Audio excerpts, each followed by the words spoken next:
Clotheshorse is brought to you with support from the following sustainable brands. Selena Sanders, a social impact brand that specializes in upcycled clothing using only reclaimed, vintage, or thrifted materials from tea towels, linens, blankets, and quilts. Sustainably crafted in Los Angeles, each piece is designed to last in one's closet for generations to come. Maximum style, minimal carbon footprint. Salt Hats, purveyors of truly sustainable hats, hand-blocked, sewn, and embellished in Detroit, Michigan. Gentle Vibes, a vintage shop for the psychedelic mind, formerly inside Jeans in Hamtramck with a new Detroit location coming soon. Picnicware, a slow fashion brand made by hand in New York City from vintage and deadstock textiles. Picnicware strives for minimal waste but maximum authenticity. Future vintage over future garbage. Find Picnicware on Instagram at Picnicware, and that's Wear, W-E-A-R, and at www.picnicware.com. No Flight Back Vintage, bringing fun new life to old things. Always using recycled and secondhand materials to make dope-ass shit for dope-ass people. See more on Instagram at No Flight Back Vintage. Shift Clothing out of beautiful Astoria, Oregon, with a focus on natural fibers, simple hardworking designs, and putting fat people first. Discover more at shiftwheeler.com. Late to the Party, creating one-of-a-kind statement clothing from vintage, salvaged, and thrifted textiles. They hope to tap into the dreamy memories we all hold. Floral curtains, a childhood dress, the wallpaper in your best friend's rec room. All while creating modern, sustainable garments that you'll love wearing and have for years to come. Late to the Party is passionate about celebrating and preserving textiles, the memories they hold, and the stories they have yet to tell. Check them out on Instagram at Late to the Party People. Vino Vintage, based just outside of LA. We love the hunt of shopping secondhand because you never know what you might find. Catch us at flea markets around Southern California by following us on Instagram at vino.vintage so you don't miss our next event. Wide-Eyed Vintage, truly covetable vintage curated in Minneapolis, Minnesota, giving each piece lifetimes of wear beyond the life it has already lived. See more on Instagram at wide_eyed_vintage. Shop Journal Vintage, specializing in upcycled, handmade, and vintage fashion for all genders. Owner Laura makes each piece by hand with love in Pittsburgh, Pennsylvania, with an emphasis on upcycled menswear, tie-dye, modern jewelry, cottagecore collars, and everything in between. Shop Journal makes pieces they love and hopes you will too. Getting dressed should always be fun. See more on Instagram at shop_journal. Gabriella Antonis is a visual artist and an ethical trade fashion designer, but she is also a radical feminist micro-business. She's the one-woman band trying to help you understand why slow fashion is what the earth needs. The one-woman band to help you build your own brand. She can take your fashion line from just a concept and do your sketches, pattern making, grading, sourcing, cutting, and sewing for you. Or option 2 is for those who aren't trying to start a business and who just want ethical garments. Gabriella will create custom made-to-measure garments just for you. Her goal is to help one person of any size at a time, including beyond size 40. For inquiries about this serendipitous intersectional offering of either concept, DM her on Instagram to book a consultation. Please follow her on Instagram and Twitter at Gabriella Antonis. Old Flame Mending helps you keep your clothes intact through clothing repair, visible mending, and tailoring. Through extending the life of textiles, Old Flame Mending makes your pieces not only wearable and functional again, but also unique and beautiful. This mending duo is based in Pittsburgh, but they take mail-in mending orders from anywhere in the U.S. For more information, visit them at oldflamemending.com or follow them on Instagram at oldflamemending.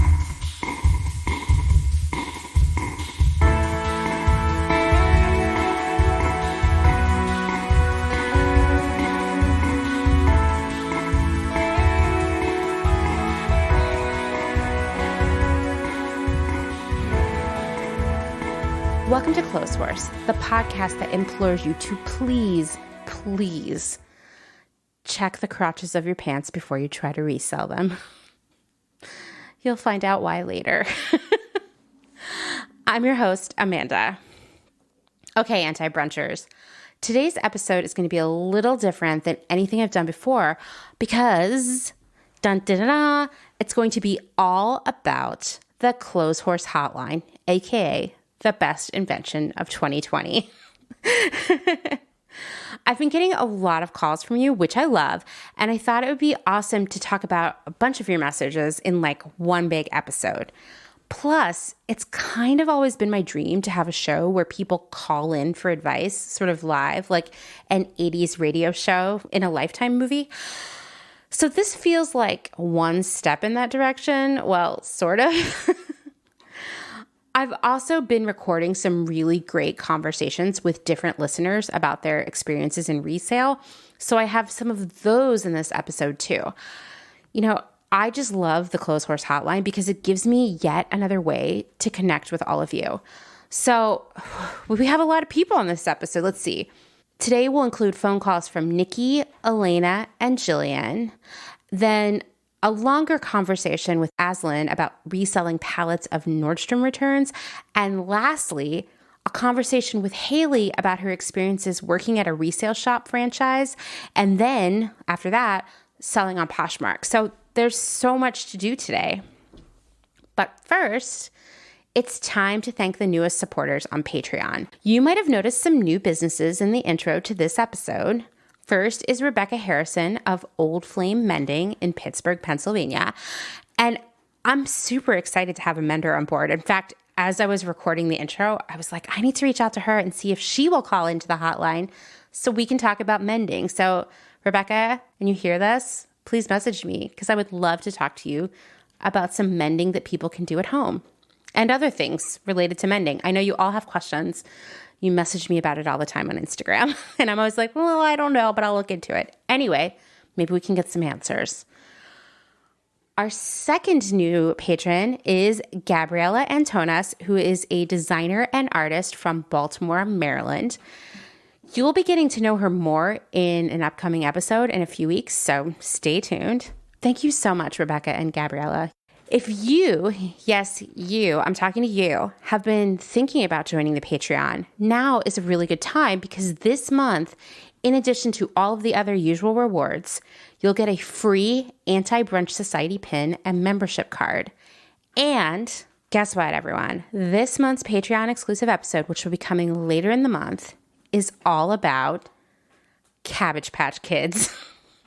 It's actually a crazy dramatic story, which are my favorite kind. And I just wanted to give a shout out to Jenny of Late to the Party for kind of planting the seed for me. So thank you, Jenny. You can all thank her when you hear the sizzling story of Cabbage Patch Kids.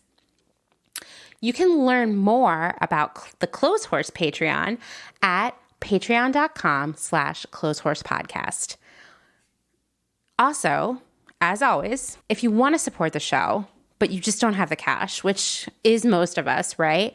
You can support the pod by writing a review on Apple Podcasts. And then if you send me a screenshot of it, I'll send you an anti-brunch pin too. So don't worry. Anti-brunchers, it's not about the money. It's just about the community, right? And the lack of brunch. Just as a reminder, breakfast for dinner is totally fine and encouraged. Okay, let's get into this extra special Clotheshorse Hotline episode. First up is a call from Nikki. Hi, Amanda. My name is Nikki. I was just listening to your most recent podcast about fat phobia in the fashion industry, and I just thought it was really interesting because I'm working for a small business in Williamsburg, Brooklyn, and we make one-size-fits-all kind of unisex clothing. And I do all of the sewing here, but I think it's really interesting because I went to FIT in Manhattan, and they completely disregarded any sort of grading education in their fashion design program or any sort of plus size. I think there was a plus size specialization program before I came into the school, but I graduated in 2017 and it was completely not a thing.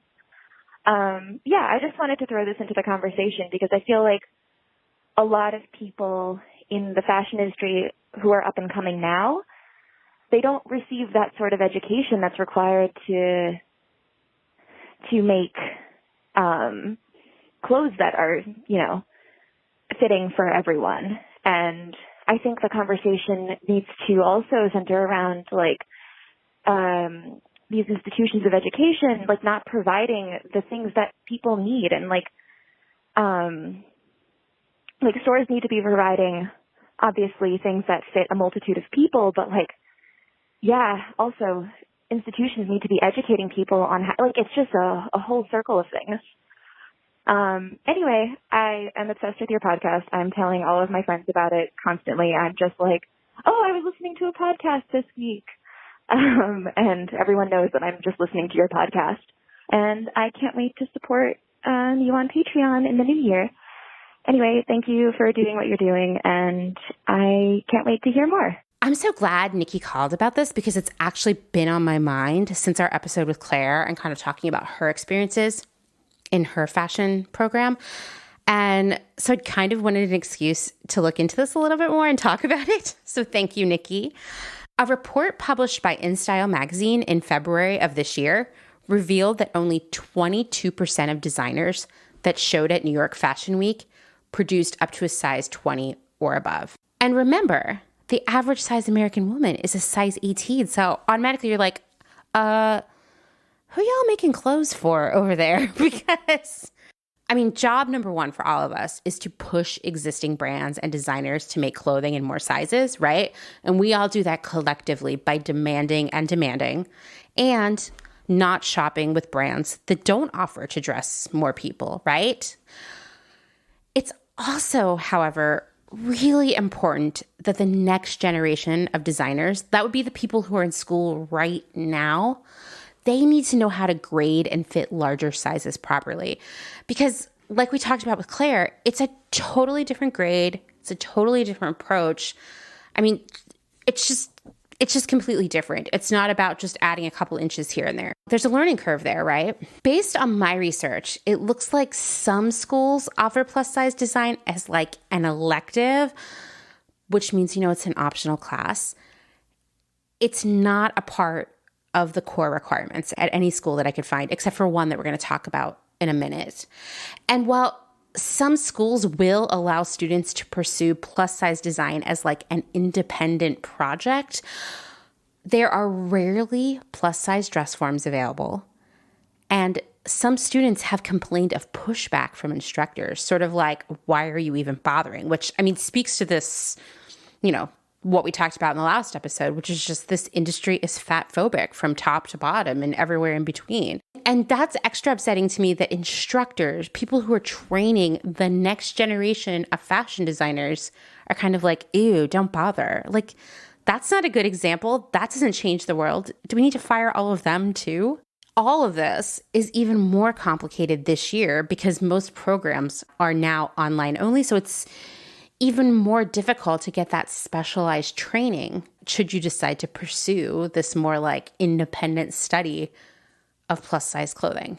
Schools like Drexel in Philadelphia have brought in speakers to talk about the need for extended sizing, but that's not really a program either. Basically, almost no one is leaving fashion school knowing how to design for plus size bodies because it's just not being prioritized. Schools are recognizing the need for it. They're talking about it, but they're not actually initiating anything. I feel it's sort of lip service more than anything else. FIT, FITM, and Pratt have all said that they're aware of the issue and they're thinking about adding something. But the reality is it's just not happening. And robust training has to happen in design school in order to steer the future of the industry towards more inclusivity. So it's mostly bad news, right? I did read about an amazing program at Ryerson University in Toronto, which has a fashion study program centered on inclusivity of size, gender, and race. Everything that's not happening in every other fashion school right now. This is a quote from Ben Berry, best name, Ben Berry. He's the chair of the fashion program at Ryerson. He said, The conversation around plus size or fat fashion has been seen purely as a social justice issue and an activist issue. This is a business imperative for the fashion industry, which is, what I've been saying. Like, the fashion industry is struggling so hard to stay afloat. We've been talking about the retail apocalypse for years. And yes, there were other things at play there, but most importantly, these brands were overproducing for a market that was already super saturated, which is that like core straight sizing, if you will, while they could have been making all this money off of all these other people who don't get to buy any clothes. It's a business need to offer more sizes and therefore to teach people how to create them, right? Before students at Ryerson ever get to design, they're taught through readings, documentaries, guest speakers, coursework, you name it, about fat activism. They're taught about all the stereotypes regarding marginalized bodies in the industry. All of that education teaches them the significance and importance of inclusive fashion. It's amazing. Like, this is what all the schools need to do, right? Here's another quote from Ben Berry, once again, the chair of the fashion program at Ryerson. He said, "If we're going to transform fashion education, we need to invite bodies around the table that bring in life experiences that have been marginalized and erased from fashion, because that will help us to really illuminate whose stories and whose bodies haven't been told."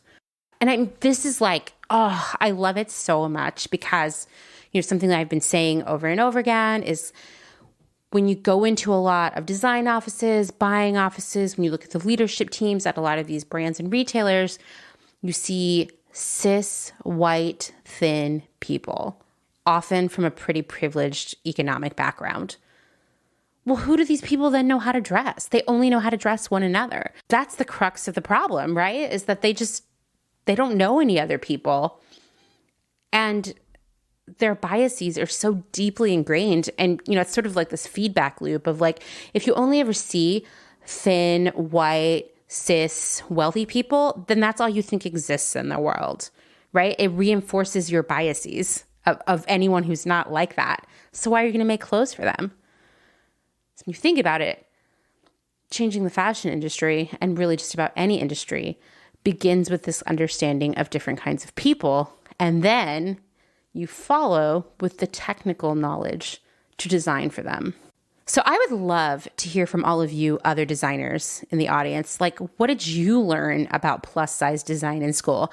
Did you ever talk about, anti-racism or classism or any of these other things in school? I would love to hear about it. I think it's planted the seed in my mind that maybe part of the problem is that fashion education isn't well-rounded enough. But I would love to hear what all of you have to say, because I didn't go to fashion school, so I'm merely speculating here. And I would also like to know how what you did or did not learn in fashion school has affected your job options since you've been out of school.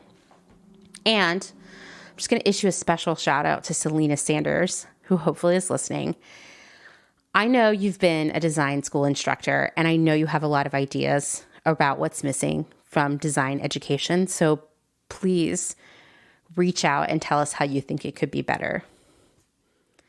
Okay, well, next we have a message from Elena of Gooder Gift Guide. That's at Gooder Gift Guide on Instagram. And it's a guide to all kinds of amazing gifts from small, diverse businesses that are really the best places for you to spend your money this year if you're buying gifts.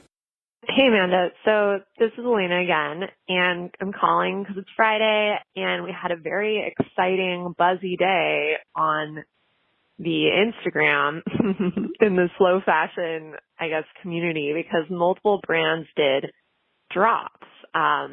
Ace and Jake did a collab drop. Breyer had their sample sale. Misha and Puff did whatever they do. And we know there are lots of these slow fashion and other sustainable brands like Rudy Jude and East Fork and our favorite mystery, likely greenwashing underwear brand ARC that sell with this drop model where they heavily promote it and then everything sells out in 2 minutes. So I know that we have both shopped at least one of the brands I mentioned. I know several of your podcast guests are small makers who also sell with the drop model, but friends and I have been discussing, and there's been a lot of Instagram stories about this model and whether it mimics fast fashion and preys on FOMO to get us to buy and to overconsume. I've actually heard that part of the problem is many of these brands use Shopify for their back end, which doesn't have this option for customers to hold an item in their cart for 5 minutes. So some of the most interesting content I've seen on this is another Instagram person, Zoe Helen at helen.pollen. So she actually did a reel and then an awesome story series today addressing this issue and asking some of the same questions. I don't know her, but maybe you and she could talk about this, or you could talk with some of your small maker friends about the best way that makers and brands can sell without creating FOMO and overconsumption. Maybe we're just stuck with drops forever. I don't know, but I definitely would love to hear more from people who have spent time thinking about this. Thanks so much. Okay, so first things first here. Yes, in fact, I had to Google this. I had to know. Shopify does not allow customers to hold things in their cart for a few minutes while they continue shopping and then move to checkout after that. You know, you might not realize this, but if you shop on, say, Nordstrom.com or Sephora or really any of the big e-commerce sites, when you put stuff in your cart, it's kind of reserved for you. And that's to prevent you from checking out and then getting a message like, oops, your item's sold out. Some websites, I feel like ASOS is one of these, will tell you that you have an hour or something before they take it out of your cart, and they'll kind of count it down for you. Shopify doesn't let you do that at all. And I went down a whole rabbit hole of forums about this because so many business owners are asking for this feature. And in every one of these threads, Shopify was being kind of snarky in response. And I want to add here before we move on that I frequently feel as if Shopify is developing a monopoly in terms of small business hosting, much like PayPal has, for the most part, dominated payments. Remember, they also own Venmo. And Etsy kind of owns vintage and crafts. When one company owns an entire sector of business, they can control all of the terms of it, including the fees and the functionality.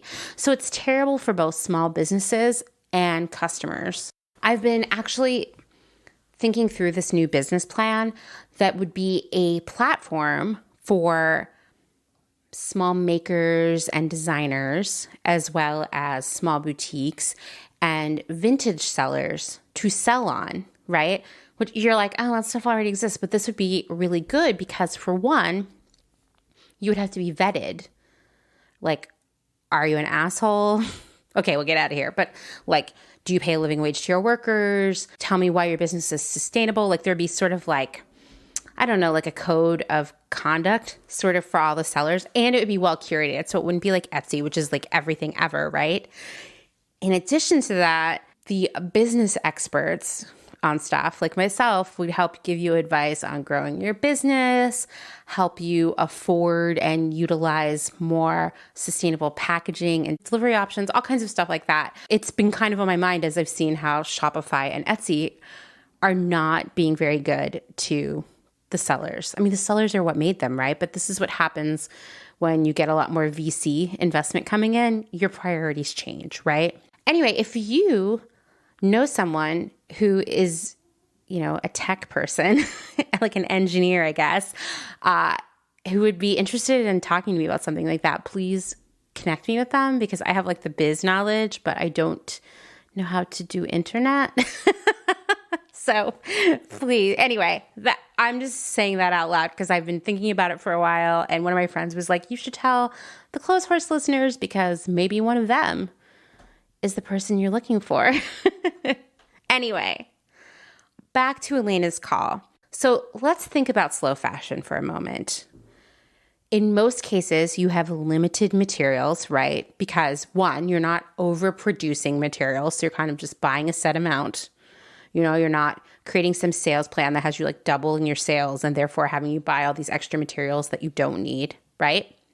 And you also, these slow fashion brands tend to be small businesses. They can't afford to buy a ton of materials. So it's a very limited quantity. And it helps them mitigate their risk. They're not going to be stuck with leftovers, right? Okay, so there's limited materials, but that means that you have to do more drops to build your business and increase sales. Like if this run of fabric only makes 100 dresses, and you need to sell 400 dresses this month to pay your bills, then you're going to have to do 4 drops. So I think about that a lot. We've had guests on the show who are also experiencing a very limited set of materials, right? Like Danny from Picnicware, it's kind of like she has the towels, she doesn't have the towels, she has them again, but they're always going to be different. It's not going to be the same product all the time, right? Or Selena with all of her tea towels and quilts and blankets and everything. Like she also can't mass produce anything anyway. So she also has to do these drops, right? On a larger scale, I think of someone like Big Bud Press, who is more like, hey, we're running this fabric. We only have enough for this. That's the money we have, right? They do a pretty decent amount of drops. I mean, some months it seems like there's been new stuff every week. Other times maybe not. And it builds this excitement, actually. And this is something that for the larger retailers I've worked for, we have talked about a lot. How could we create a fake sense of scarcity? Because when you, the customer, know something is going to run out, you don't think about it as hard. You just buy it. It's kind of going back to this idea of FOMO that Elena is talking about. We see it with like someone like Supreme, where people are literally waiting in line all night to get something from Supreme, because they know they're going to run out. I myself have set an alarm on my phone so that I could get something from Big Bud Press before it sold out. It works on all of us. I remember back when Kylie Jenner was doing all those, I guess she still does the lip stuff, but for a while it was like very scarce and they would constantly sell out. Well, the rumors out there were that actually she might only put 1,000 lip glosses up on the site to sell on one day, but there was really 10,000 in the warehouse. They were just creating this fake sense of scarcity to get people to just spend it immediately, right? Not think about it. And then if you add in that idea that Shopify won't even hold your cart, that would make you act even faster as a customer, right? Like you don't have any time to hesitate, to shop around for a better deal, to make sure you have the money to cover it, to think about your budget, nothing. You just have to push pay, right? This drop model, as you can see, is kind of necessitated by both like the materials availability and the size of these businesses, but it does kind of mimic fast fashion. Like I can see that. I don't think it's intentional. I mean, when I think about like at Nasty Gal, when we would talk about just putting 20 units of something on the site so people would lose their mind and think it was sold out, this isn't the same thing. This is legitimately like, this is all the fabric we have. This is all we were able to make. This is real scarcity, but it does mimic that thoughtless consumption of fast fashion because there's no time to think about it. We can't let FOMO dictate our shopping habits, right? For the same reason we can't let FOMO make us go on vacation right now during a pandemic or have a party right now. FOMO and the like thoughtless consumption of fast fashion are so intrinsically linked. Like it's that fear of missing out that makes you buy an outfit to wear only one time on Instagram, right?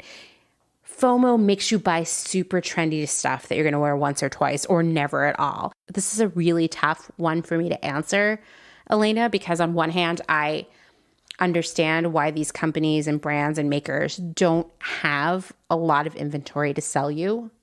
And I understand that they need to be constantly making stuff to stay in business. So I guess what I would say is they don't deserve, I don't know, our judgment in this situation. But I do think that we as customers need to rein it in because, like for example, using Big Bud Press, a place I love, like I can't buy a jumpsuit from them every week or I would be like having to declare bankruptcy. Like I have to really think about, yes, there's more stuff coming next week that will sell out immediately and might never come back. But is that 100% what I want? I know that the day it goes on sale, I can't do my trick of opening it on the site and then thinking about it for a couple hours because it will be gone. So maybe I can really follow them on social, see what's coming, think about it a lot more before then. And in most cases, I'll probably talk myself out of it. I guess that's the best advice I can give everyone who's listening to this. Like, don't let FOMO make you buy dumb stuff, Like, yeah, because guess what? You're going to miss out on things. We all do. That's okay. There's always more coming down the road. I would love to hear from all of the small makers out there what you think of all of this. 1, do you think Shopify sucks? And 2, I would love to hear more of sort of why you operate using this like drop model. Okay, next we have a call from Jillian. Hi, Amanda. It's Jillian. I had a little something on my mind that I wanted to call and leave a message about.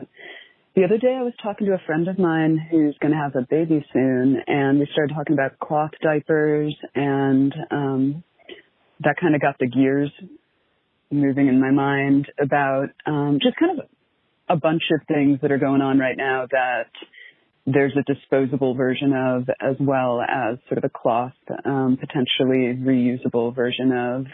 Some of the other ones that came to mind are, of course, COVID masks and menstrual cups or Thinks undergarments, which I feel like a couple of years back there was a little bit of a flap about somebody who worked at Thinks, which perhaps you might be able to get to the bottom of. But anyway, I just wondered what the kind of the analysis of the cost of, like laundering and caring for these items would be versus buying and throwing away the disposable version. I'm assuming that ultimately it's better to have the versions that can be kept and maintained. But I just was wondering if you could maybe find any figures on that, because I feel like that'd be a real eye-opener and might get some of us making a couple of shifts in our personal care choices.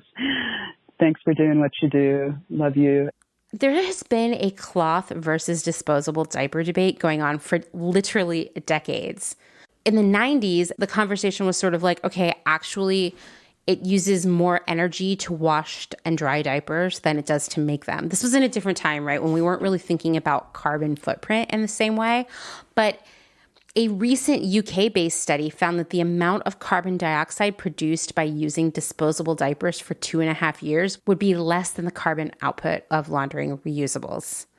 Even when you consider that all of these disposables end up in landfills, experts on low carbon living argue that the environmental impact might still be less than using biodegradable diapers or even cloth diapers. I know, this is like crazy, Now, you could wash all the diapers in cold water, although good luck, there's poop involved, right? And then you could line dry them, and that would decrease the carbon footprint.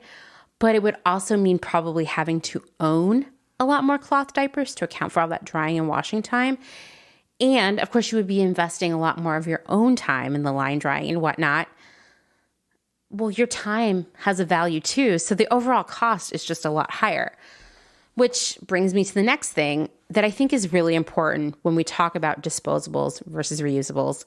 Your personal experience is really going to dictate what's affordable for you. And I mean affordable in both literal ways and more figurative ways. When I was a broke single mother, I used disposable diapers, and it was shocking to people because I was known to be quite crunchy. But for one, I didn't have a laundry machine in my building, so where was I going to be washing diapers, right?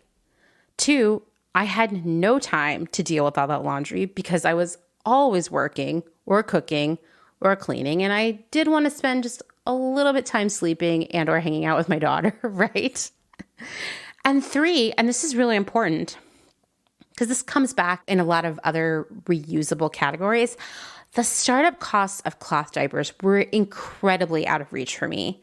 And they would be for a lot of low-income people. Like, you can't gradually buy reusable diapers. You kind of need a ton way up front, especially with small babies. You're changing them constantly.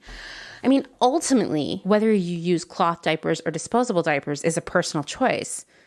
What's best for you in terms of your time and money, right? COVID masks are another one, right? Like, I don't want to tell people what is the best choice for them. I personally get really stressed out about all the disposable masks I see all over the streets, literally all over the streets and in parking lots. And then I think about all the masks on the way to the landfills or in the ocean right now, and I get kind of sweaty.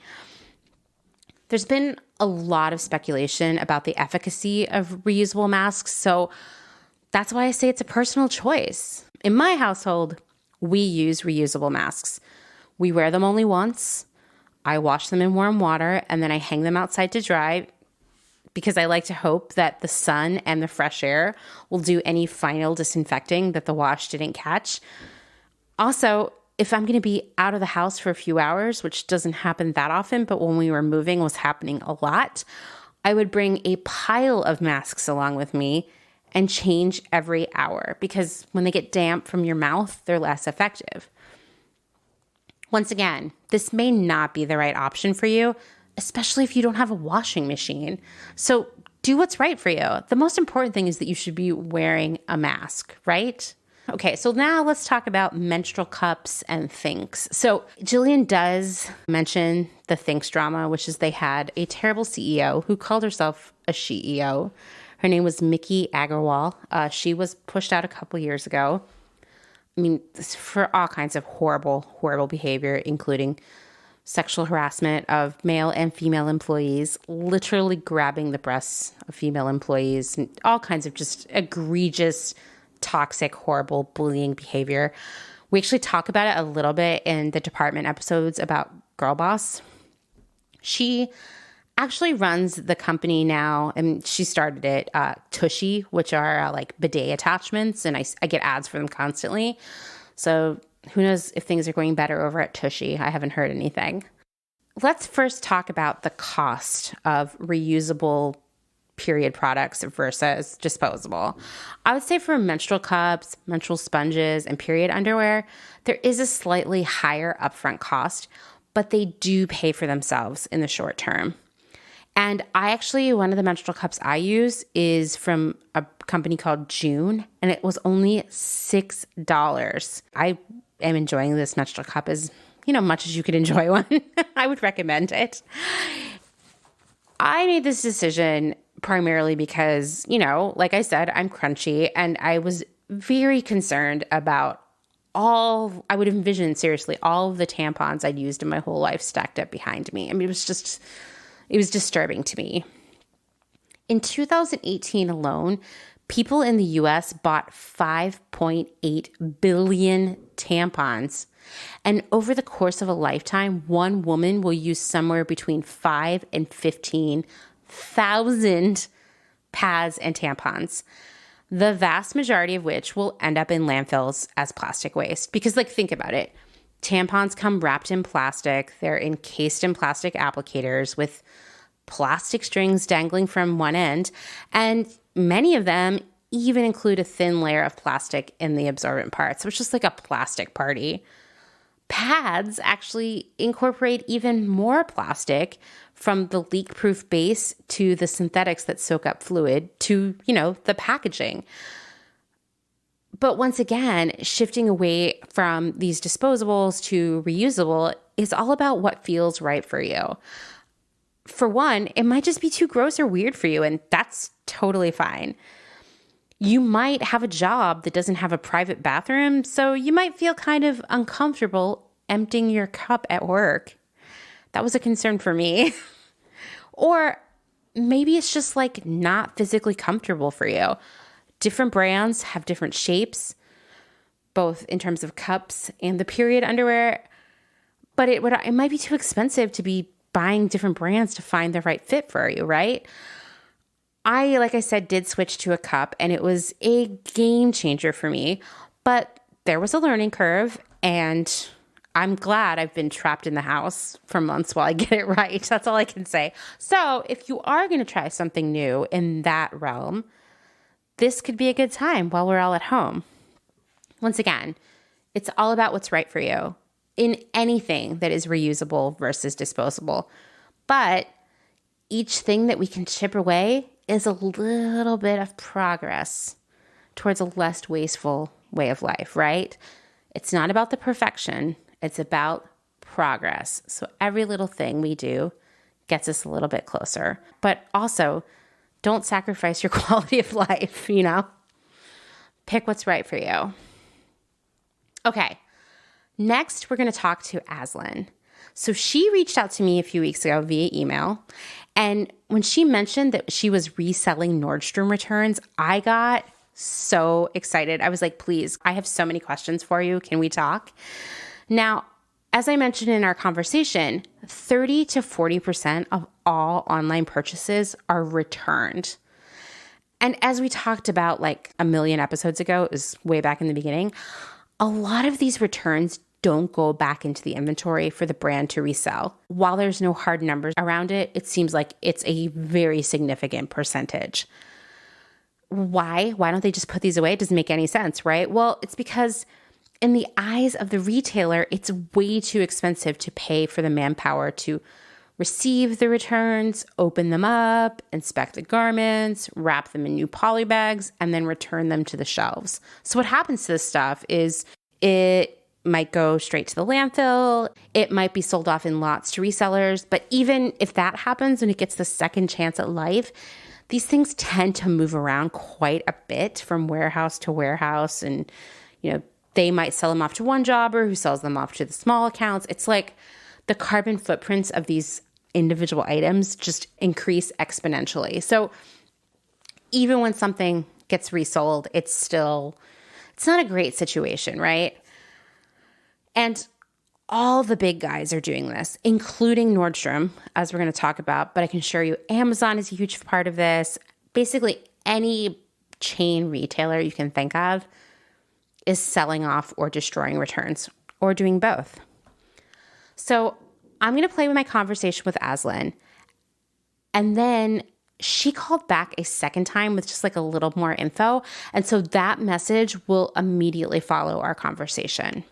Well, I'm excited to talk to you today about resale. I guess that's kind of what you're doing. What would you call it? Yeah, I would say it's like a very hobbyist version of reselling. It's like definitely, there's some people who do it full time for their career, and I'm definitely not in that boat. It was kind of thrifting is definitely my favorite hobby, and when I realized I could be making a buck or two off of it, I was like, ooh, sign me up. So, well, why don't you, because, you know, I'm going to put this in the episode, why don't you introduce yourself, say where you're from, and, you know, like what you do in your day-to-day life. So I'm Aslan. I'm originally from the Oregon coast, and I am a full-time college student right now. That's how I really got into thrifting. We're talking about reselling and thrifting. I go to college in Michigan where the winters are very cold and very dark. Yeah, that's so different from Astoria, where you're from. It is. Very different. Absolutely. Kind of a little bit of a culture shock, which you wouldn't really expect, or at least I was naive enough not to expect the culture to be as different as it is. But, yes, definitely. So I definitely found thrifting more so through, you know, being a college student, falling on a budget. And, the area that I live in is definitely like a summertime haven, so it gets a huge influx of tourists, both where I live in Astoria, but I'm talking about Michigan. Sorry, thought I'd clear that up. But yeah, the town I go to college in Michigan, huge influx of summertime tourists, and the thrift stores there are so, like, good. Not huge. I'm not finding Gucci or Louis Vuitton or anything like that, but definitely higher end brands. And so, wow. Yeah, I started, I guess, watching like thrift hauls on YouTube. I know that sounds kind of sad, but when I no, they're really, They're really popular. They suck me in. Like, yeah. I will sit there for 2 hours and be, did I really just waste 2 hours watching what other people found? But, I mean, guilty. I started more like for style, like finding really cool pieces that spoke to me. Definitely, I'm a sweater fiend. So all of the big sweaters, I was just like, yep. And then slowly YouTube started suggesting me these resellers, these people who do it full time for their living, like, which blew my mind. And then I didn't know much about brands, like, before these videos. I grew up in a town, like, where that just doesn't really matter. We're so far removed from any city that I just was oblivious to the whole brand name culture that there is. And so I started learning more brand names, and I started noticing, like, I would find an Eileen Fisher Free People, like, oh, people are saying that's good. You can make money off of these pieces, which they just look like, you know, normal clothes to me. But once you realize that there is a resale potential there. So I came home after my freshman year of college. I just looked at my closet. I'm like, oh, I don't really wear this anymore. I don't really wear this anymore. And I started just reselling the stuff I owned. I, at this point, hadn't thrifted anything for the intent of reselling it. But then, yeah, I started making a few small dollars selling stuff from my closet. And so I started getting a little more brave and picking up something that maybe wasn't in my size, or knew that I would maybe wear it once or twice for a special occasion, but then I could send it somewhere else, to a better home. And then, yeah, that led to this quarantine season, if you will. Nordstrom boxes and kind of digging in to that, which I also found out about through YouTube. I'm going to tell you that, like, since you mentioned this to me in your email, I've noticed that a lot of different services are doing this now. There's like, a lot, yeah. Yeah, and so it's really, really interesting. So tell me how you got into it and how it works. I flew back home at the beginning of the pandemic as soon as my college closed down in Michigan. So I'm in small town Oregon, just not leaving the house at all. I really missed thrifting like that. I hate to say that's like a personality trait I have, but it was definitely one of my like daily activities to just show. And so I'm watching these other resellers who depend on reselling as like their actual income. For me, it was just kind of fun money, if you will. I kind of considered myself more like a personal shopper rather than someone who did this full time. But they started getting into pallets because they're thinking, oh, my income's going away if I can't go out and source. And so it's kind of following along.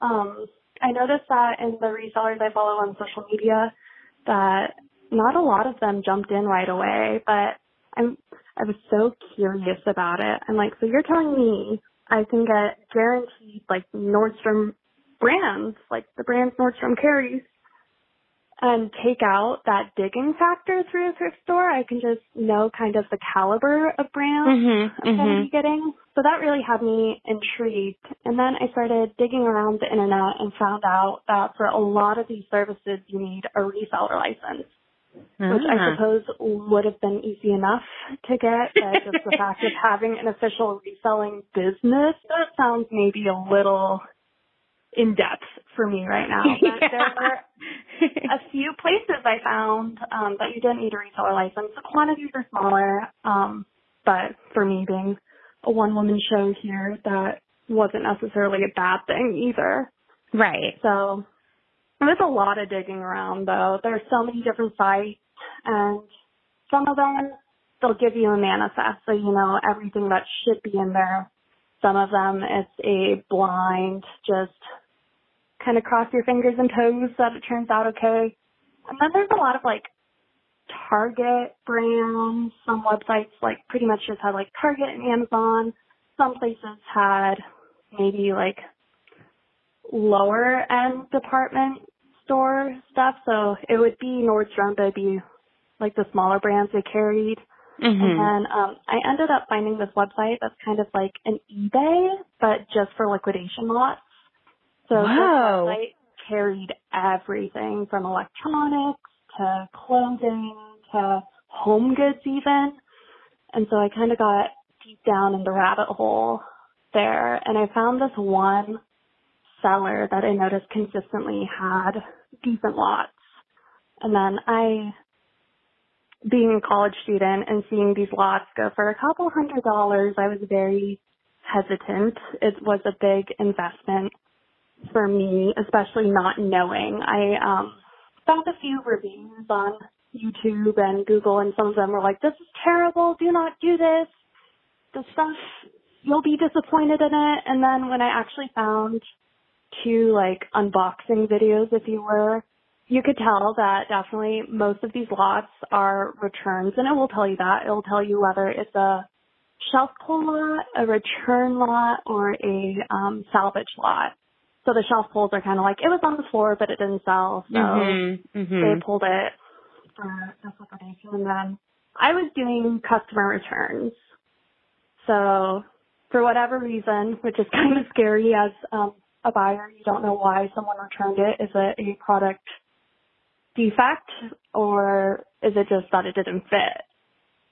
Right. Well, 30%, sometimes 30 to 40% of all the stuff people buy online gets returned. So it's like crazy. It's crazy. And I mean, like, I'm not going to lie. I've been a serial returner in my past. Order 15 things, keep 2. And then I found out that, like, they weren't just putting the stuff away and letting someone else buy it. And it, like, made my brain explode,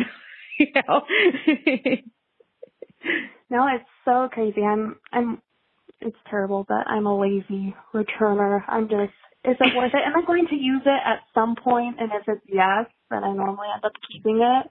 But I also don't shop online or new things very often. So when I do, I typically have a decent idea. Yeah, totally. What I want. But totally. Yeah, so I was just hoping that people were like me and just it didn't fit, or buyer's remorse in returning it.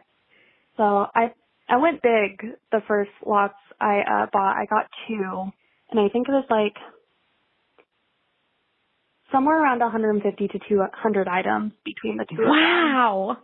That's a lot. It is. And what's kind of, with the first 2, I know I just went into it. Should I have done a little bit less? Probably, but it's my dad, I'm not sure if it's the right term, but it's just like that almost addicting, the bidding and getting into a bidding war with someone. It's like $10 increments, these lots are going up each bid, and it's like I kind of had my margins figured out, like, okay, on the platform I sell on, I'll make this much after fees, so I kind of want my average cost of goods to be around, X dollars. For me personally, it was 5 to 8 depending on the lot. The lots I found were manifested. Thankfully, I don't think I would have pulled the trigger if it wasn't manifested. So you knew what you were going to get when you bid? Typically, they have a 10% variance allowance. But yeah, theoretically, I had a decent idea of the actual products I was getting. It was more so the condition they're going to be in that was in question. Yeah, I definitely bid more than I probably should have for those first 2 lots. It doesn't sound like that much to me. Like, I don't know, $5 to $8 a piece is like, I mean, well, you're going to tell me how much this really sells for, so I might be totally delusional. I'm imagining everything is going to sell for $30, but that's probably not true, right? Definitely there was really good stuff in them, in those first 2 lots. Do you mind if I actually pull up my spreadsheets really quick? No, I mean, because I have like so many questions, like what kind of stuff did you get? What stuff worked? What stuff didn't? Because I know, I mean, I only know a little bit. Like, I've sold on Poshmark basically just stuff of my own that I was like, I'm cleaning out my closet, right? So you're going to be like the first person I've talked to who's actually reselling like these lots. And the little bit of reading I did around the internet was basically like, you win some, you lose some. Like, some stuff sells really well and some stuff just doesn't, and you kind of are just like making deals with people on Poshmark. But I'm obsessed with this. I have so many questions. I will try my best to answer all of them. Sometimes I feel like I kind of have almost like, I'm so far removed from the day in, day out reselling community that maybe that little bit of distance is nice. I think it would be so much fun to get into the bigger lots because, like, I wasn't, like, getting Gucci or Louis Vuitton, or I don't think Louis Vuitton sells at Nordstrom, but I wasn't getting any of those luxury caliber items in my lot, where some of the resellers I follow where their entire business is built around these large 1,000-item, 2,000-item pallets, they do get those luxury brands. I mean, it's few and far between, but if you spend, you know, $10,000 on a pallet and, you know, you can make like $1,000 or $2,000 off of one purse you get in there, that's a calculated risk, you know? Yeah. Definitely the potential's there, but it is a gamble because a lot of the bigger lots that I've found, mind you, a lot of information I can't access because I don't have that reseller license, but from everything I could find on my own, it seems that a lot of those larger pallets are unmanifested. It's pretty much you get what you get. Here's kind of the expected MSRP of the lot as a whole, but MSRP only means so much. I mean, sure, they say something's going to sell for $200, but the resale value is maybe $30. Yeah. So it looks like in my first lot, I got the highest item, like the highest MSRP priced item was a pair of rag and bone jeans. Ooh, wow. Yeah, so some of the brands was like Rag and Bone, Sweaty Betty, which is a like very fancy athletic brand that I didn't know about before these lots, but now I do. Got some Free People, Good American, Aloe, Madewell. So nothing like too incredibly expensive, but definitely that good mid-range. Like I was definitely, for $5 to $8 cost of goods, those I was making money on for sure. And then in the second box, my best item was a Tibby skirt, and that one actually ended up being new with tags, which isn't guaranteed, but I was so happy with that. Yeah. Because that's one of the few items that still has not sold. And that just, knowing the resale market, I'm still learning it. Because you think, okay, here's the skirt. It's brand new with tags, retail $300, and you have it listed. And I sent out offers as low as like $20 on it. Seriously? I got to the point where I'm like, I don't even want to look at you. Like, just wow. I made a profit on the box as a whole, and I can't get rid of it. It's something I can't get rid of. It just likes me, I guess. I will say, when I am looking, just like sort of idly looking through Poshmark, I see so much stuff on there that is so unappealing to me. But I know the people who are listing it, especially when it's these people who have these like huge shops and you can tell that like this is how they make their living. They know what they're doing way better than I know. I'm always like, wow, so that's what people are really buying on Poshmark. Like those people know. And so sometimes like the more like cult brands, things that might seem really luxurious to us just don't seem to sell on there. Right. It's so interesting. It is, because Poshmark especially is very brand driven. It is, I have found at least, extremely difficult to sell like vintage or something without a size tag or something that just doesn't have a brand. Yeah. It's so hard to get that foot traffic to your items. And then you have to find this perfect marriage between brand and also style, because like you were saying, if it isn't cute, it's not going to move no matter how low you price it, especially with Poshmark's $7 shipping, I think it's up to now. Which it's so much. It's so much. I feel like the shipping kind of hurts the sellers because, you know, when you're a shopper, you're like $7 on top of this cost only seems like a lot higher. And so you want a better deal. And so really who ends up losing money is the seller. Right. And exactly. Sellers have the option to offer free shipping as well, but it all comes from their profits. And I know I would shop on Poshmark a lot more if it was free shipping or at least reduced shipping. Because pretty much I have to find one closet that has 4 to 5 items that I like for me to really be able to justify it. It's like, okay, then that's only $1 or $2 per item. Right. Yeah.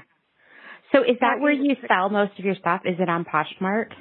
Yeah, I've also dabbled around with eBay and ThredUp as well. Which each one of them has such a different customer base. Oh my As gosh, a reseller, it's crazy. I can post something on Poshmark, and Poshmark's very labor intensive too. Like, for it to get noticed, you're constantly having to share your listings. You have to make sure and have the right keywords in there, but really sharing is the name of the game on Poshmark because it bumps it up to the top. Where on eBay, you can just list something and then it's happy there. It's just chilling, waiting to be found. Right. Yeah, I think that's a really good point. I mean, for you, which have you found to be the most successful sort of outlet for selling?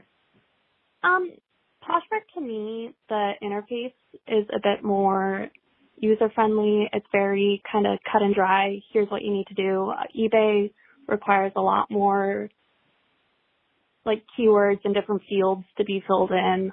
So it's more labor-intensive listing on eBay, but then your trade-off is you don't have to touch it past that really unless you want to discount your item. Yeah, that's true. That's a really, really good point. Yeah, so I'm just more comfortable with Poshmark, I guess. Well, and it's kind of easier. I mean, when you're selling, like the shipping could not be easier. Right, I feel like that's what you pay that premium for. Email you a label and print it out and slap it on. So what, in your experience, what's the best performing stuff for you?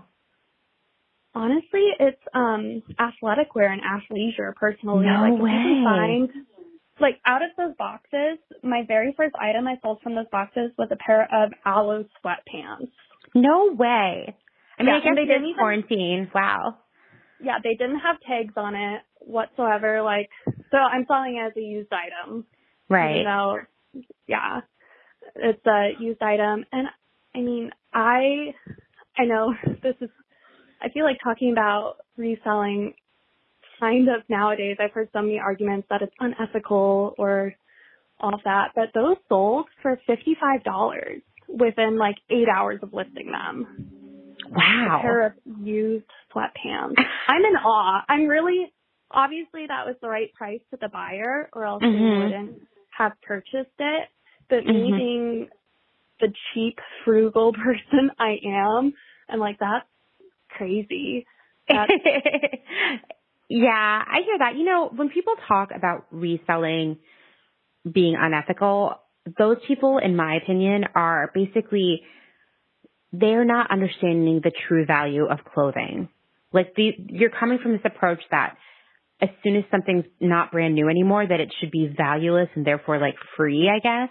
And I just don't think that's true. And I am actually really excited that there's a huge resale market and more people are buying secondhand because it helps people see the true value of clothing. You know what I mean? Like you're saying, someone wouldn't have bought those sweatpants for $55 if it felt like you were scamming them. Right. No, totally. And another argument I hear a lot when it comes to the ethics of thrifting for the purpose of reselling is I hear a lot that thrift stores are intended for poor or needy people and that you're taking away from them. But I've witnessed thrift stores dump clothes into a trash can. Like, if you've ever gone to the bins, at the bins, as soon as that goes off the floor, it's getting tossed. And totally.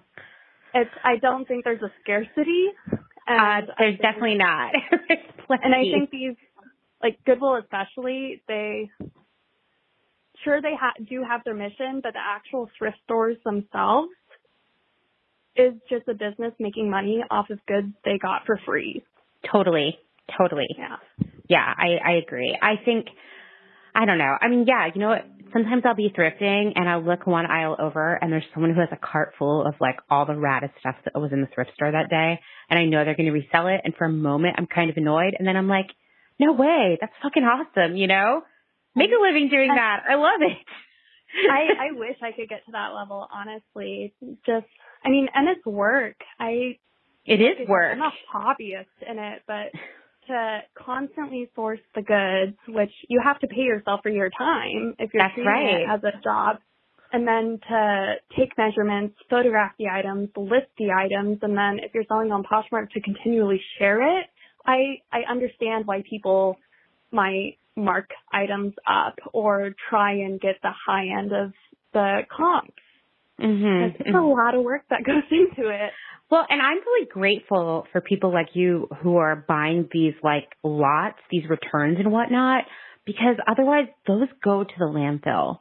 Mm-hmm. Like you're actually doing a service by sort of digging through all of this and finding the treasure and bringing it to people's attention, because much like thrifting, even though for like you and me and a lot of our friends and whatnot, like thrifting is like part of our lives, right?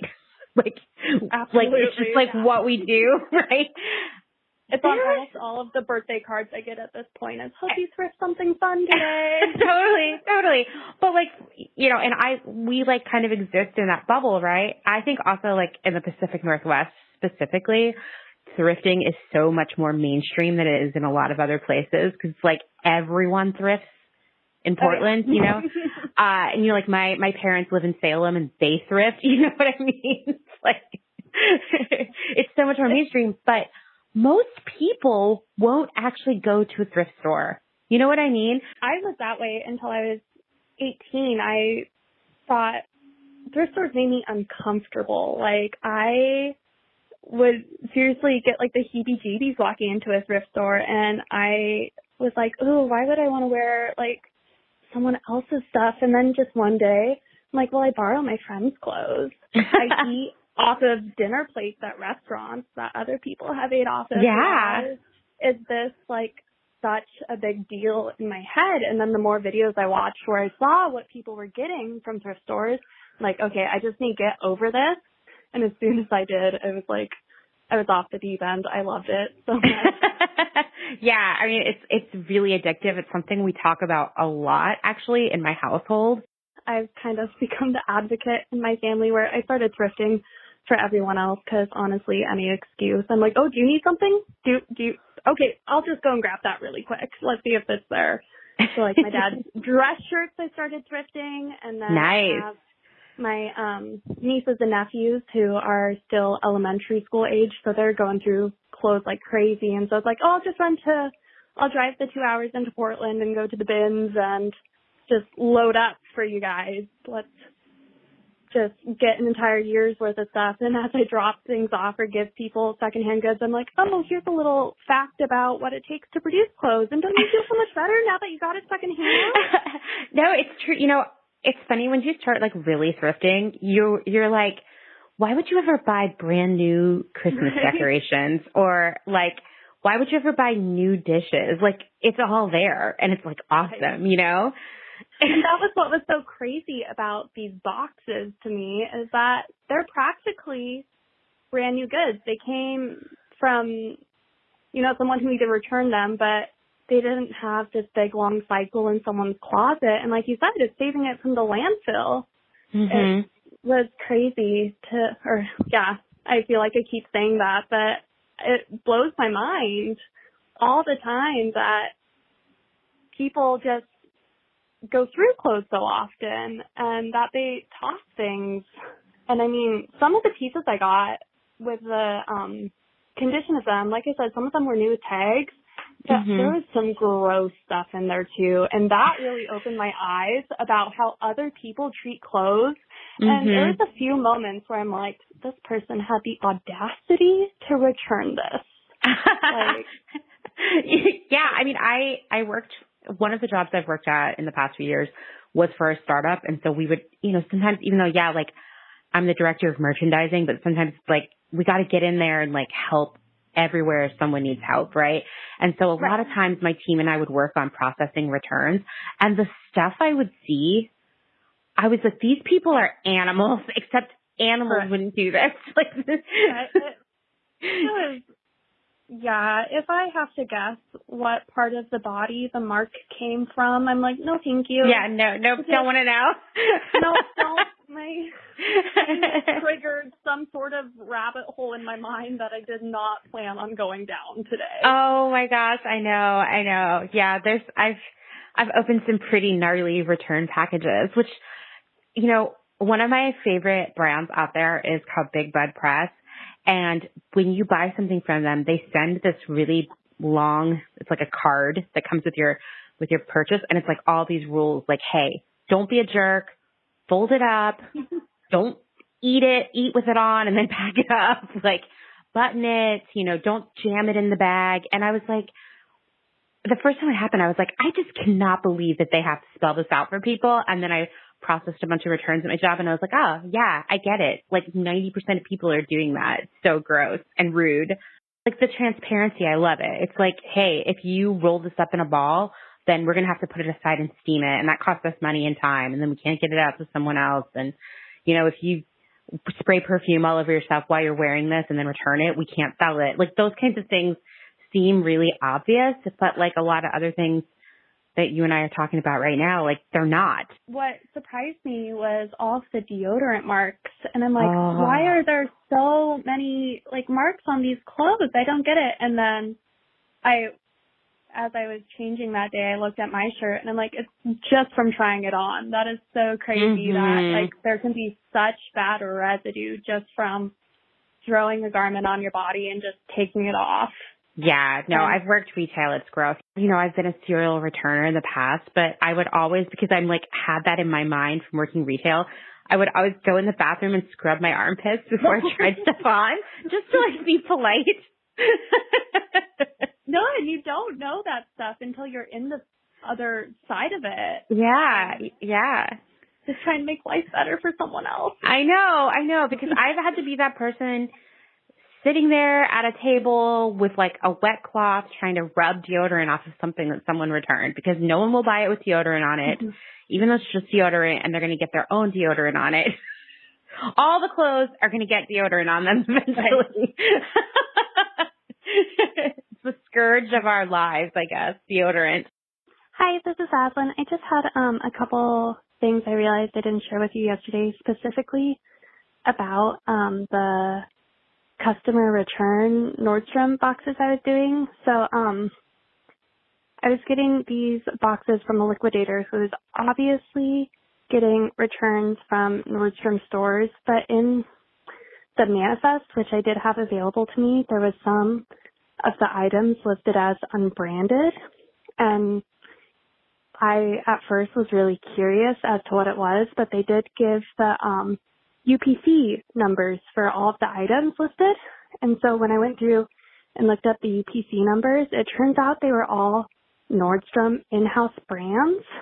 So I thought that was really interesting that obviously Nordstrom, when liquidating their returns, didn't want resellers, I'm assuming didn't want resellers making money from their own house brand names. And then I noticed, though, in the bigger pallets that other resellers get, that was not the case. They were getting the Nordstrom in-house brand. So I'm not sure what the contract must have been like for Nordstrom and the liquidators I was going through, but that was really shocking. You know, I thought maybe it's just they had like a non-disclosure or something, but the tags were actually cut out of the items listed as unbranded, which makes it practically worthless to a reseller, even though you know what the item is. Without that tag, it's just so hard to sell. And then the quality of items I was getting was probably like half and half. Half the items were either like new or new with tags, perfectly fine. And then the other half needed like small repairs. Maybe a button had broken off and had to sew a new button on, or just a little snag. And then for about every 50 items, there was probably one or two with like massive holes just beyond repair salvage. So it was a mix. Definitely a little bit of elbow grease had to go into these items besides just photographing, measuring, and listing. But for a half and half split, that was about as good as I was expecting, considering it was customer returns and you didn't exactly know the quality of items. So yeah, I just wanted to add that because I thought maybe it might help the understanding. So thank you. Hope you have a great rest of your day. Bye. Thank you so much to Aslan for taking the time to talk to me.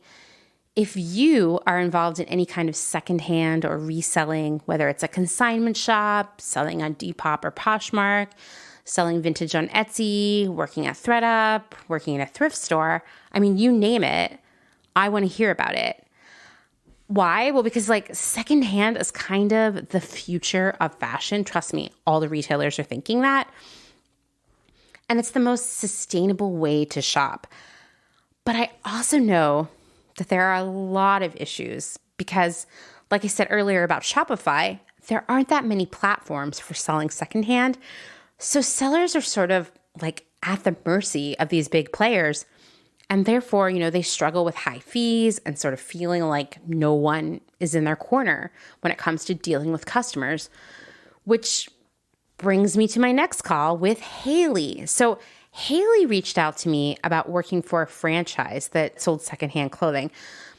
Imagine something very similar to Buffalo Exchange, Crossroads, or Plato's Closet. It's none of those, but it's the same kind of idea. She also used to be an avid seller on Poshmark, so she's going to talk about that too. And I have to warn you, we talked for 2 hours, so I had to really edit this down. And it was really, really hard to choose what to cut. So my name is Haley, and I have been I would say dabbling in the resale industry for, 7 years. I started working at a resale shop in 2013, I believe. I worked at that resale shop for 3 years, and then I sold on Poshmark for a few years. That overlapped. And then now I just try to resell to my local shops overall, but with the pandemic, I am looking on getting back online to sell things. And I would say I generally focus in vintage now, but I definitely began in just general resale.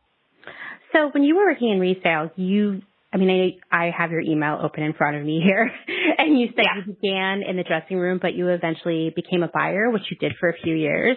I know that everybody who's listening to this is how does that work? Because a lot of times when you take your clothes in, it seems kind of arbitrary. And I know that's not true. So why? I would say it's a little true, personally. But I have so many questions about that too, because I feel I'm always trying to game the system myself. So what is it in your mind as you're going through someone's stuff? What are you looking for?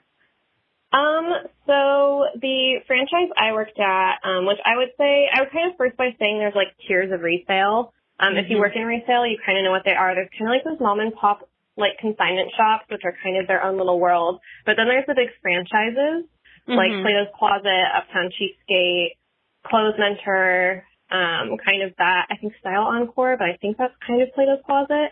But there's kind of that area of resale, which is then all franchise, but still kind of tied to a corporation. And then there's Buffalo Exchange and Crossroads, which are just a corporation, kind of more like a Target. And so the franchise world is a little bit different because you have weird computer systems. And so a lot of times what's going through your mind is someone brings in their clothing. First, you're looking for smell, which is disgusting. I'm sure. I hadn't even thought of that, but that is appalling. Yes. So first, you're hoping it doesn't smell like anything. The most common was smoke. Smoke odors were common. Weed, occasionally. Clothes would really reek of weed. Occasionally, they would smell like DO. Because you're supposed to laundry these right before you bring them in. Just like an FYI for anyone listening who doesn't know this, none of these shops launder your clothes. None of them do it. I'm glad you're saying that because I know that, but I have gotten into semi-squabbles with friends in the past over this. I'm no, there's not a big washing machine in the back. This is it. No. If you are going to a high-end vintage shop, they might wash them. But if you are going to, like I said, when these franchise are like a Buffalo Exchange or Crossroads, they are not washing the clothing. They ask that you bring it freshly laundered. Okay. And we might occasionally wash an item. If something came in that smelled like smoke but was like awesome, we might take it and like one of the managers might take it home and wash it. Oh, wow. But I would say that was fairly not frequent. But like I said, smoke was most common. Cat pee. Oh, that is bad. That is bad. Yeah, and actual, like, I would guess human urine definitely was a factor there. And so, yeah, you're first smelling, and you're still, as a buyer, at least at my place, you're required to still go to the clothing, even if it smells bad, out of, like, respect for the customer. I don't know. It's like the whole the customer is always right, and so if the customer brings you pee-soaked clothing, I guess you still have to go through it. I don't know. And so, yeah, first thing was smell, and then amount really impacted things for me. Like, if someone brought in 8 trash bags of clothing, or not even 8, if someone brought in 2 trash bags of clothing, I was already not pleased.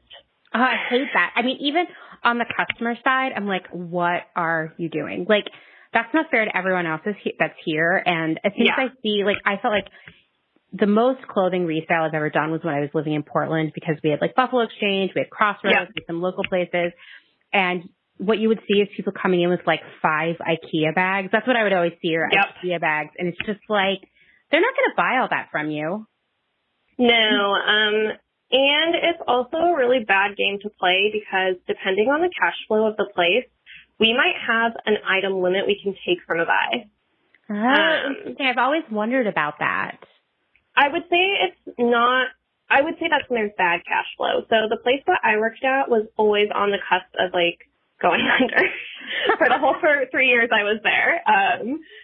It was never profitable, I think, the whole 3 years that I worked there. And part of that was we were in a shopping mall that was like dying, where, you know, like all the stores start to like empty out and then the big box retailers leave. And so that's just like kind of where we were. So the only like foot traffic we were getting was from like people going to like dentist appointments. Oh, wow. That's extra depressing. I have wondered about that though. Like, cause I was assuming, and I was like trying to think of how to phrase it, like there would be a ceiling on how much you're supposed to buy every day. Or is like someone giving you a goal, like, hey, you need to try to buy 100 things today or something like that? No, so where I worked, we never had quotas like that. But when cash would start to get scarce, they would say, don't buy anything. Oh, my God. Why you? I had that as a possibility, that you would come in and it would be a waste of your time. Wow. Yeah, so if you come in when there's low cash flow, so like the keyword where I worked was when someone would call in and they would say, hey, like, I'm going to bring in stuff, like, what's the wait time, or what are you buying? The code word, if we were out of cash, was, we're being really, really, really picky right now. Yeah, that sounds about right. And so if you call and they say they're being really picky right now, they are not going to take anything, and maybe don't waste your time. That's unless you're like bringing in like Lululemon or I'm trying to think what else, like Uniqlo, I guess maybe. I don't know what would be like really high. Like if you're bringing in really high demand items that we know we can turn, we'll happily take them, even in like those cash flow spots, because it's that if you bring in the Lululemon, you know you're going to pay the 30%-ish that they pay.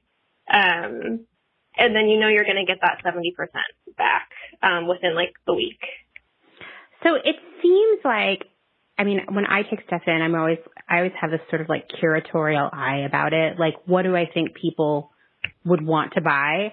It seems like you need to come in with that kind of mindset. Like, you can't just throw everything you cleaned out of your closet into a bag, because it's not going to work out. Yeah, right? The only reason I would maybe throw in some like dumpier items is it makes your better items look better. I mean, that's interesting. That's interesting to think about. Because a lot of times I don't want to return a no buy, which is what they're always called when we don't buy anything. I don't want to tell a customer we took nothing. And because we were going under the whole time I worked there, I was having to get like there were days where every buy was a no buy, and so I was just like hoping that the customer wouldn't like get angry with me, or it was like me taking 3 items out of like probably like 70, because like I said, we had these caps, which was always so frustrating because it would be like you can only buy 5 items from any buy, or you can only buy 3 items from any buy, and then that's always really like hard to work with. Yeah. And you can't tell the customer that. Like, Of course not.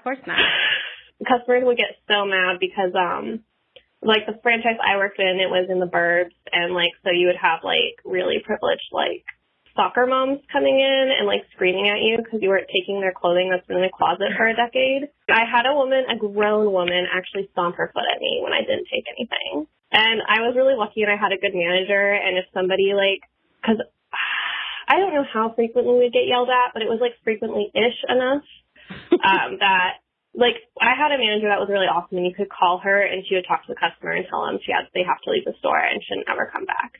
That's great. Those are the best managers. Yes. Both my managers are like that. I had 2 over my time there, and both of them like didn't make us take it like that level of abuse. Like we maybe had to take other levels of abuse, but if we were being yelled at, because the thing about these resale shops is we constantly have enough stuff to buy. There is never a point in time where we're like, oh no, we're low on inventory. It doesn't happen, so you can really kind of afford to drive off those really crappy customers. That makes sense. Especially because this type of customer that's going to yell at you for taking nothing is also the type of customer that's not going to buy anything from the shop. Of course, right? Well, so that brings me to a question I have, which is, in your experience, there's this whole thing, like you get more in trade than you do in cash, right? Do more people take cash versus trade or vice versa?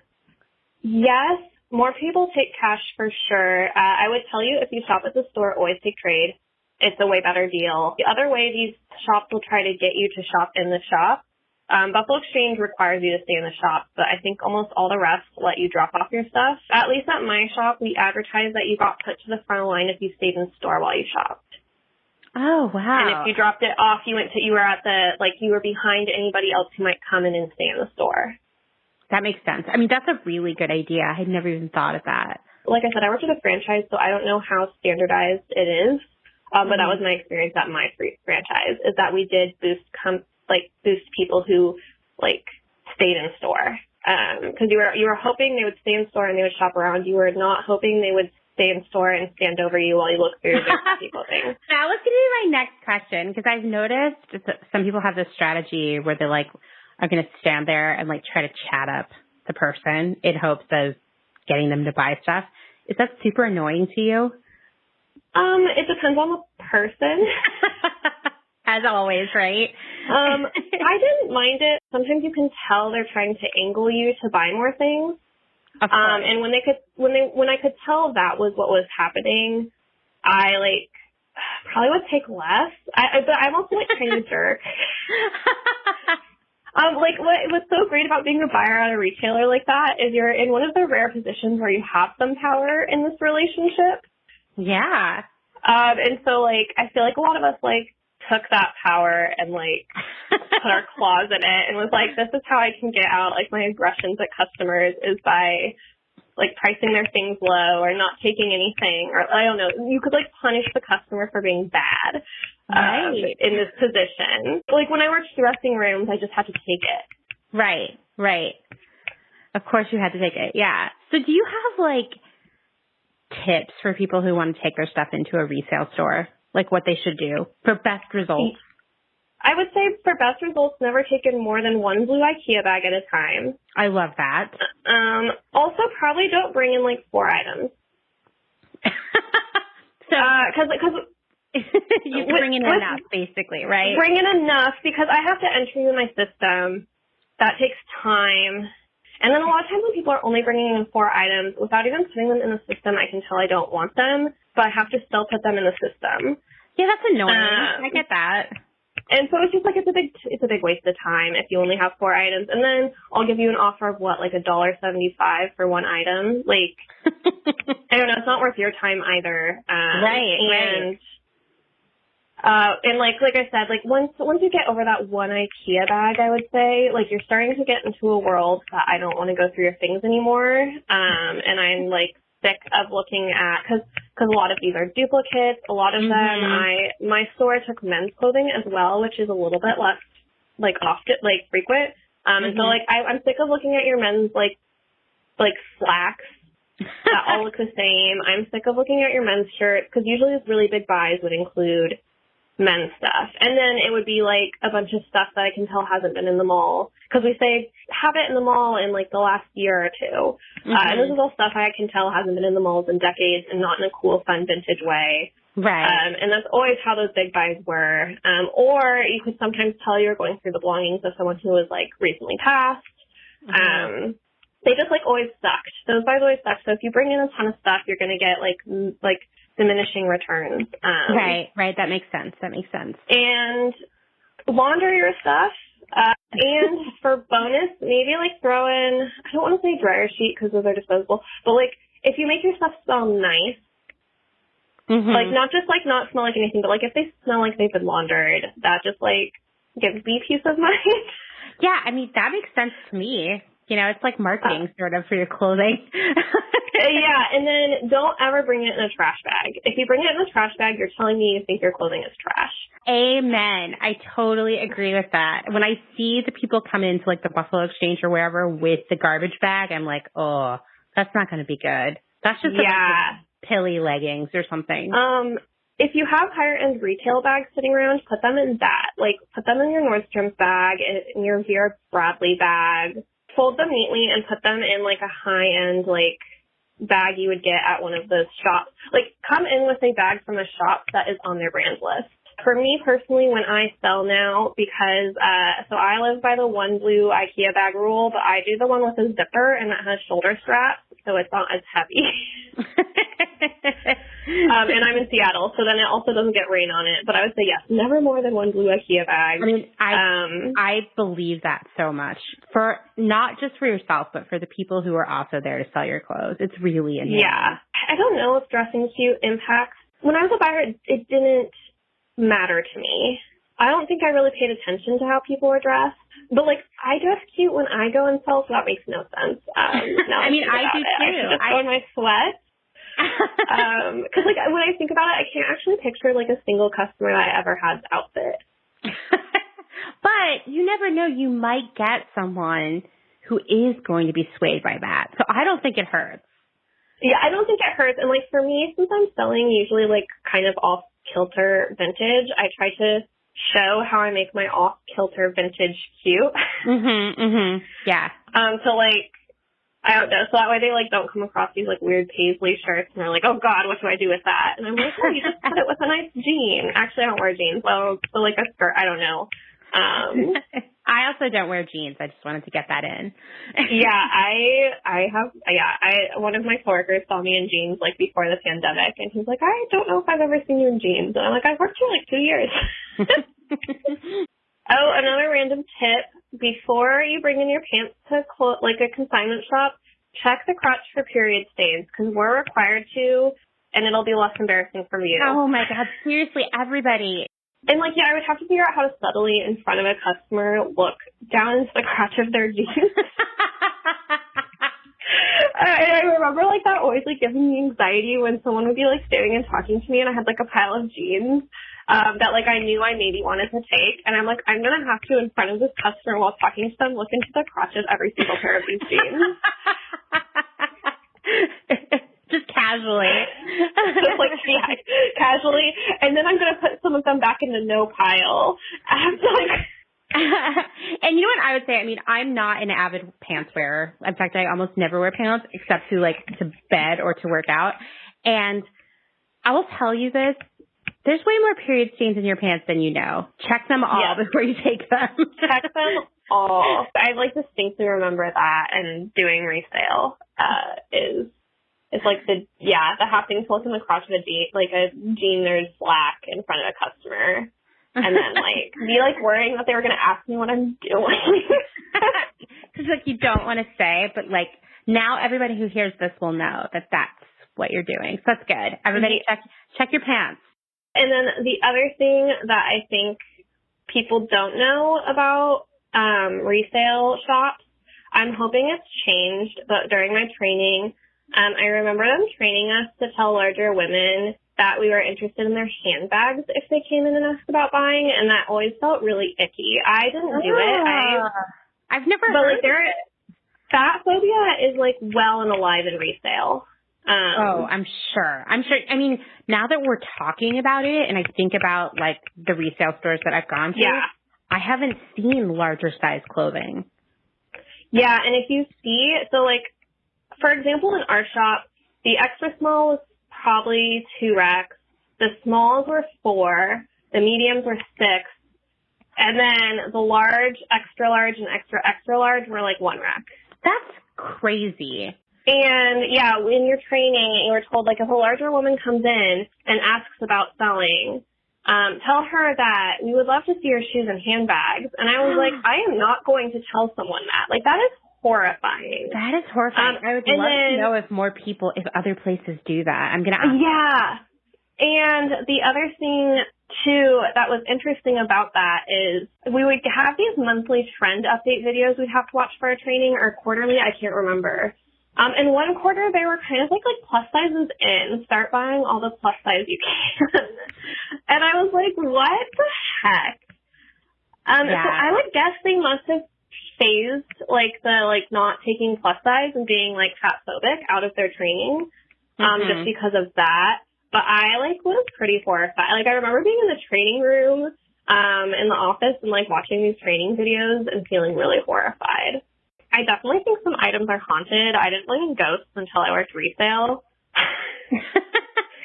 And then I had too many creepy experiences in the store by myself at night that I can't explain. And I was talking with a few of my coworkers a few years later, and they all had similar experience. And so I don't know. I think resale can be kind of haunted sometimes. I mean, I love that. I believe it. I bet it's weird in there in the store at night when it's closed. There was this corner where shoes would fly off the shelf, just occasionally and randomly. And you would be by there and they're by yourself and you would see it move and you're that's not natural. And so I don't know, I didn't believe in ghosts until I worked resale, and then I had too many weird experiences in the shop. Also the fact that you're thinking I would say probably once a week I was going through someone who had passed their thing. Oh, I'm sure. I totally have been in line at Buffalo Exchange and the people ahead of me were selling someone's deceased clothing. Yeah, creepy. And then, for us, because the store was going under, it transferred ownership midway in my time there. And it was interesting because the second set of owners were clearly more concerned about capital than the first set. Because all of a sudden we started, opening and closing by ourselves, which is really dangerous with these shops because you have a bunch of cash on hand, right? Yeah. Ours, we didn't have a safe. Wow. That's crazy. Literally at night, we would put the money in a bag, and we would put it in the men's jackets. What? On a hanger. No, on a hanger. We would put it on a hanger. We would, and then we would, smush that hanger into the men's jackets. Oh, my God. That is crazy. Because one time, somebody forgot to retrieve it in the morning. And luckily, the customer who found it was really honest. Wow, that's amazing. But I always thought that was so funny. When they were showing me how to close the shop, and they're so we put all the money from the cash registers in a bag and we put it over here. So there were nights where it would be thousands of dollars just chilling out in the men's coats. Crazy. That is insane. And I would say that I think my shop was maybe jankier than most, but I'm not positive about that. All right, so you also have sold a lot on Poshmark, and I know you haven't for a while.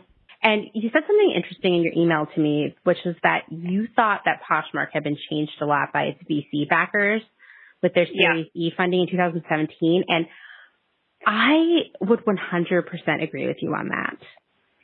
I've seen a change there. Yeah. What have you seen? So when you first got on Poshmark, or at least when I did, it was friendlier to the seller. In some ways I actually like what Poshmark's done. So, like, you uploaded pictures on your phone when it was new, and you didn't have all these different, like, taggings and keywordings you had to do. And you kind of just, like, posted it, and then the way I would strategize selling is I would share a ton of people's items, like, indiscriminately, because it would make them maybe look at your closet. That's smart. That's a really smart. And so that's kind of what I did when I was on Poshmark. And I probably, over my years, had, like, 6 or 7 conflicts. I forget the wording that they put for it. But there was a point where it just felt like it really shifted in, like, who held the power there. Because, like, I had not, for, like, the first few years I was on there, ever had a case that I didn't win as a seller. Because, like, I was a reputable seller. Right. And then all of a sudden something shifted, and I would lose every single case, even when the customer was very blatantly lying.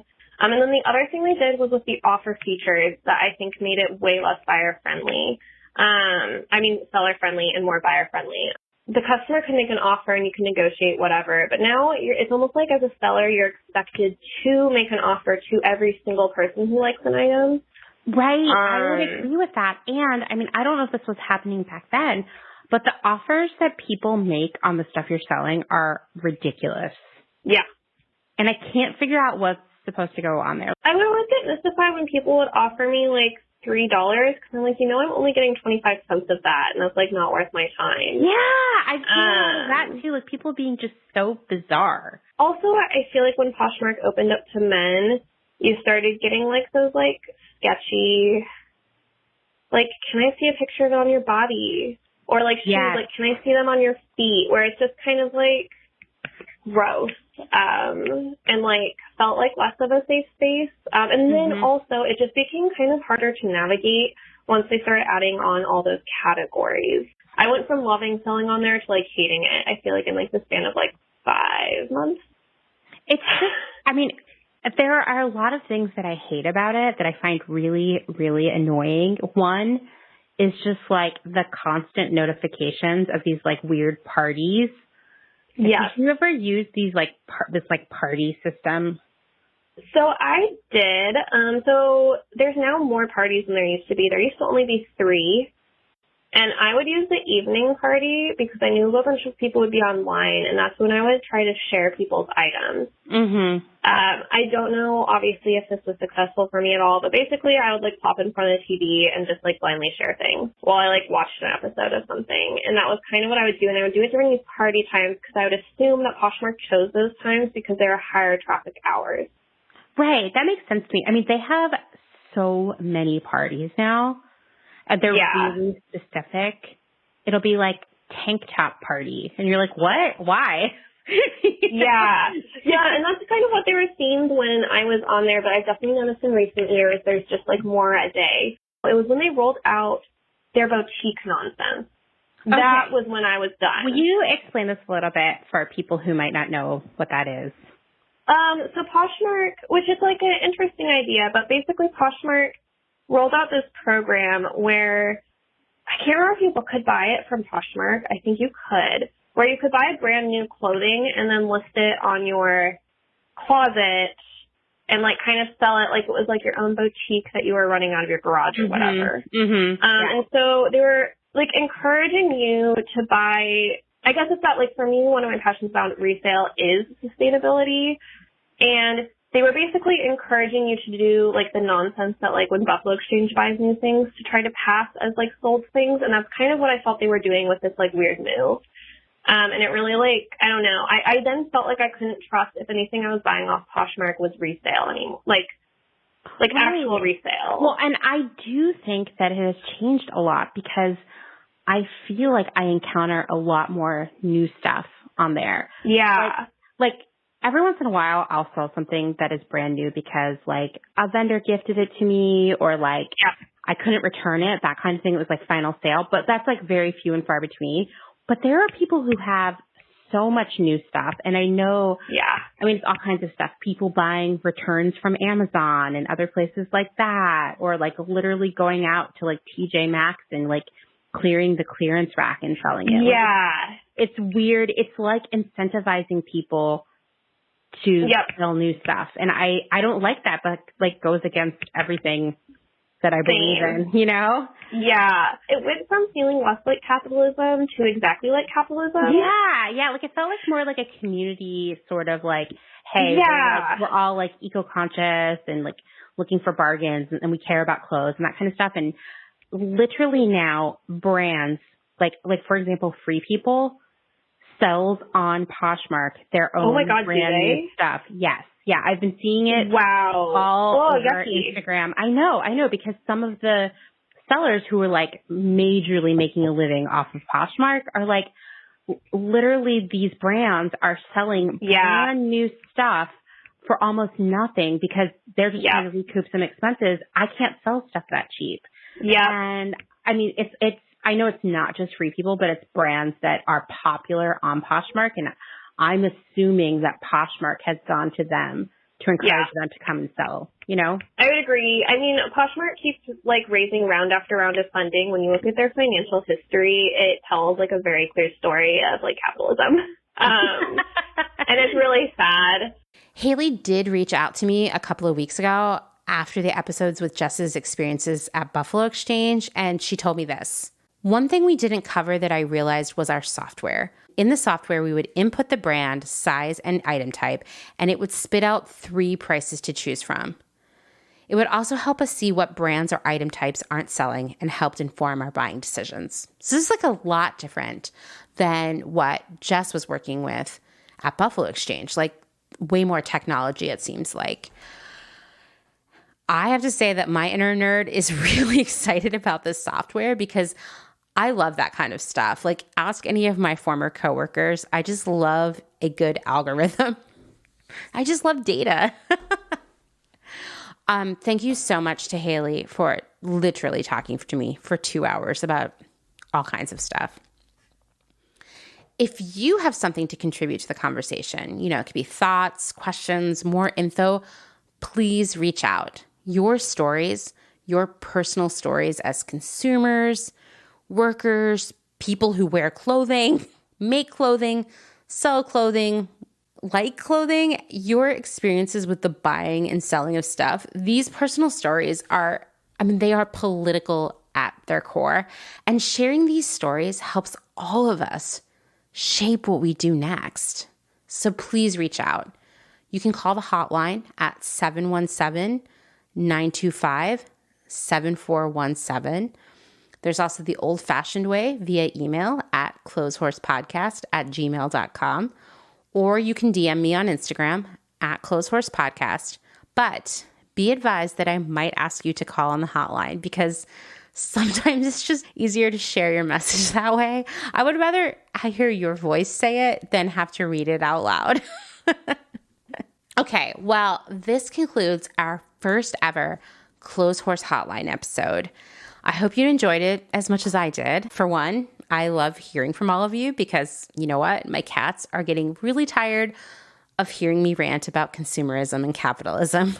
But also, I really, truly believe that we are building a community of like-minded, passionate people.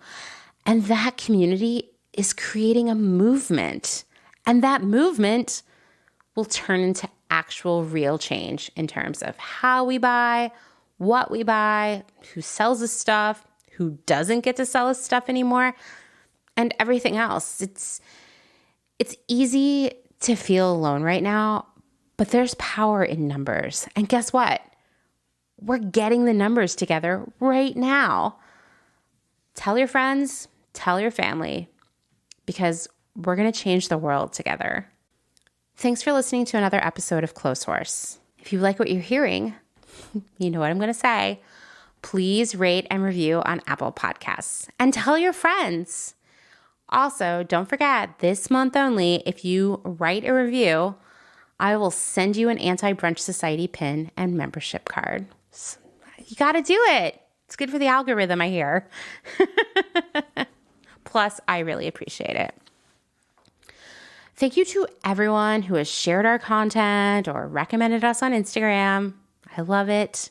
If you ever want me to share a source for the statistics that I provide here or on Instagram, please get in touch. As I've said before, I have the world's biggest bookmark folder. In fact, I'm thinking I need to create some subfolders within that folder because scrolling through it now, it like annoys me. It's just so long.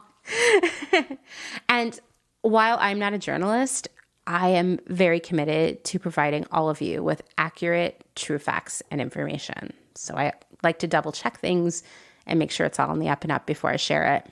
If you want to meet other Clotheshorse listeners, and who wouldn't want to, right? Because you're all awesome.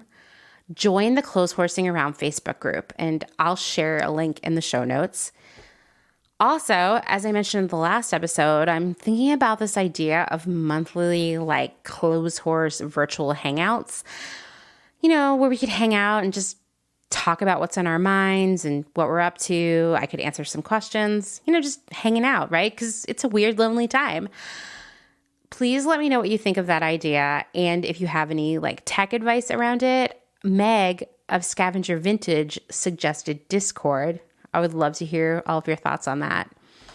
And don't forget to check out The Department, which, as you know, I co-host with my friend Kim. We talk about trends, taste, stories where people throw up from eating gross candy, all the normal things, right? We released a bonus 3rd episode about Girl Boss just a few days ago, and it was amazingly therapeutic for me. I talked about some feelings I've never really said out loud before, which felt wild to me, but I think was good. We have a new episode coming soon about all the things the millennials have allegedly killed. No, it's not a true crime podcast, or is it? Thanks, as always, to Justin Travis White for our music and audio support. Bye.